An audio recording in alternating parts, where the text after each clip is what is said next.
गगन शक्ति 2018 9 अप्रैल से शुरू हुआ और वेस्टर्न सेक्टर में करने के बाद इस तरफ आए हैं। इसमें बहुत सारे विषय हैं।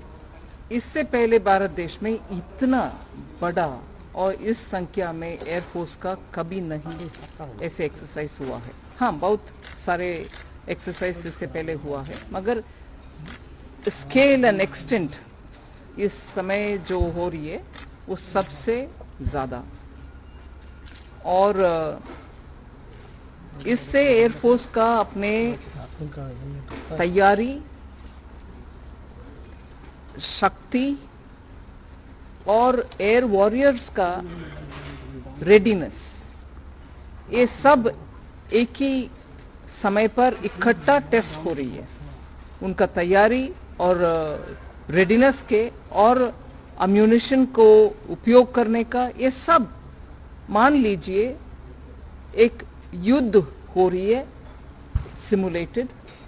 मगर सिमुलेटेड मतलब आप युद्ध के लिए तैयार नहीं कर रहे, मगर सक्षम से युद्ध के माहौल में जो करना है वो सब कर दिखा रहे हैं। कितना संतोष है आपका? एक मिनट। और इस विषय में जो आप वेस्टर्न सेक्टर में करना है उससे हट करके इस तरफ करना है, क्योंकि वातावरण अलग है, आपके बॉर्डर अलग है। सभी थिएटर मान लीजिए के लिए तैयार, और एयरफोर्स का जितनी भी संपत्तियां हैं उन सब का उपयोग कर रहे हैं। लॉजिस्टिक्स और लिंकिंग विद फाइटर एयरक्राफ्ट, वो भी, उसका भी टेस्ट हो रही है।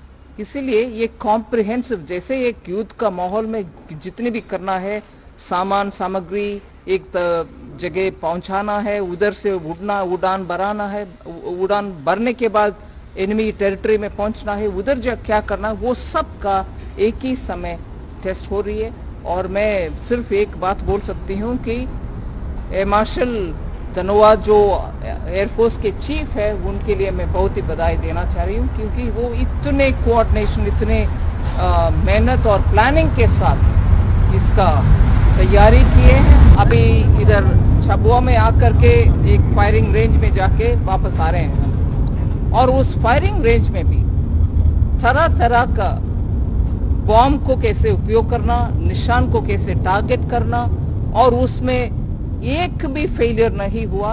सब परफेक्टली टारगेट, लेसर हो, डायरेक्टली हेवी बॉम्ब्स हो, वो सब का डिलीवरी और निशान को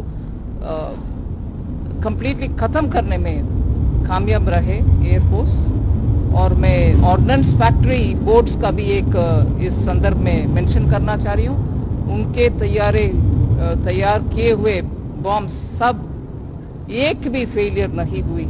अच्छा, हमारे बॉम्ब्स का प्रयोग भी दिखाई दिया। सो एयरफोर्स, उनके कैपेसिटी, ऑर्डिनेंस फैक्ट्री के द्वारा हमारी बॉम्ब, वो सब का पूरे के पूरे टेस्ट हुआ है।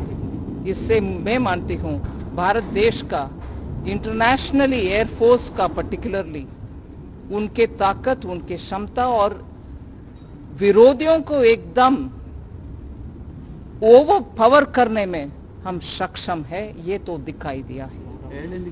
इसीलिए मैं मानती हूं कि एयरफोर्स का इस एक्सरसाइज के द्वारा भारत देश का गर्व बढ़ाया है, और हमारे एयर वॉरियर्स उनके अपने सक्षमता और उनके रेडीनेस को प्रदर्शन के द्वारा दिखाए। एयर लैंडिंग ग्राउंड पे आपने, sorry, air landing ground advance Pasighat में, हाँ, वो उधर भी एक्सरसाइज आपने देखा। एक was it a Globemaster which came? C-70 which arrived with heavy trucks or also Garud, and they landed in Pasighat before our very eyes. उससे ये भी हम समझना चाहिए कि चाहिए तो दिल्ली से या कहीं और से भी 2 घंटे के अंदर हम भारत के इस उत्तर पूर्व इलाके में पहुंच सकते हैं।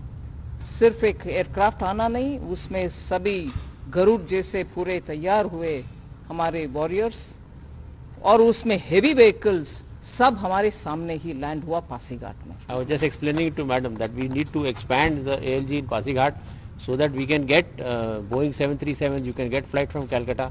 It is not only the question of Air Force operating there, it is to provide aerial connectivity to people in the northeast. That is one of the main purposes of the exercise. And when madam was there, we also flew two Su-30s got airborne from Pasighat. So shows our capability of operating Su-30 from a wide varieties of bases in the northeast.